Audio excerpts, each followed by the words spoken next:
নওগাঁয় ২২ বছর আগে চাঞ্চল্যকর ট্রিপল হত্যা মামলার রায় আদালত আজকে প্রদান করেছে। এই মামলায় ৩ জনকে যাবজ্জীবন দিয়েছে এবং বাকি আরও ৮ জনকে বিভিন্ন মেয়াদে সাজা দেওয়া হয়েছে। অতিরিক্ত দায়রা জজ আদালতের বিচারক ফেরদৌস ওয়াহিদ তিনি এই মামলার রায় প্রদান করেছেন। ২০২২ সালে এই মামলাটি করা হয়েছিল। মামলার বাদী আব্দুস সামাদ এবং মামলার এজাহারের বিষয়টি এরকম ছিল যে নওগাঁর পোরশা উপজেলার একটি পল্লীতে ২০২২ সালে ১ বিঘা জমির উপর আমবাগান নিয়ে বিরোধ ছিল। সেই বিরোধকে কেন্দ্র করে প্রতিপক্ষরা এই আমবাগানটি দখলের চেষ্টা করে এবং সেই সময় দখল করতে গিয়ে একটা সংঘর্ষ হয়। সংঘর্ষে একজন নারীসহ ২ জনকে ঘটনাস্থলে পিটিয়ে হত্যা করা হয় এবং এই পিটিয়ে হত্যার পর আব্দুস সামাদ যিনি বাদী তিনি এই মামলাটি করেছিলেন এবং দীর্ঘ শুনানি শেষে এর মধ্যে ২২ জনের সাক্ষী নেওয়া হয়েছে এবং আরও প্রায় ১৬ জনকে এখানে আসামি করা হয়েছিল। ১৬ জনের মধ্যে একজন আসামি আগেই মৃত্যুবরণ করেছেন। বাকি ১৫ জন আসামি, এই ১৫ জনের মধ্যে ৪ জনকে খালাস দেওয়া হয়েছে এবং ১১ জন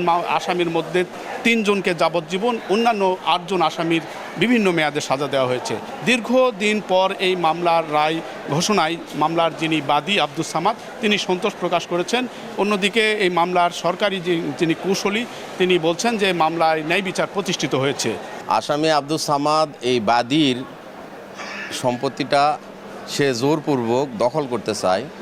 পুরো পরিবারটাকে একদিনে হত্যা করার একটা পরিকল্পনা করেই এই দিন এসেছিল এবং সেই বিষয়গুলো সাক্ষীতে এসেছে। ঘটনা ঘটায় তারা মনে করেছে সবাই মারা গেছে, চলে গেছে। যাওয়ার পরে সাক্ষীগণ আসলো, আসার পরে তাদেরকে উদ্ধার করে উপজেলা স্বাস্থ্য কমপ্লেক্সের পোরশা উপজেলা স্বাস্থ্য কমপ্লেক্সে নিয়ে যায়। ওখানে থেকে গুরুতর দেখে ওনার ভাই শফিকুল, তারপরে ওনার বোন সেরিনা এবং ওনার মেয়ে সুলতানাকে তখন রাজশাহী মেডিকেলে রেফার করে। রাজশাহী মেডিকেলে যাওয়ার পরে পর্যায়ক্রমে প্রথমে ওনার ভাই, তারপরে ওনার বোন, ওনার মেয়ে এবং ওনার বোন ৩ জনে পর্যায়ক্রমে মারা যায়। ৩ জন যাবজ্জীবন, ৩ জন ১ বছর আর ৪ জন হলো ৫ বছর। আর ৪ জন খালাস হয়েছে। একজন মারা গেছিল আসামি, সেটা আগেই অব্যাহতি পেয়েছে। হ্যাঁ, আমাদের রাষ্ট্রপক্ষের তরফ থেকে আমরা আলহামদুলিল্লাহ সন্তুষ্ট যে আমরা এই মামলায় ন্যায় বিচার প্রতিষ্ঠিত করতে সক্ষম হয়েছি। বিচার সংশ্লিষ্টরা মনে করছেন দীর্ঘ সময় পর হলেও এই মামলার রায় বিচার প্রক্রিয়ার একটি বড় পদক্ষেপ।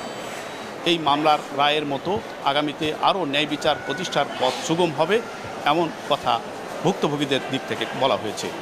নওগাঁর আদালত চত্বর থেকে এম আর রকি, সময় সংবাদ।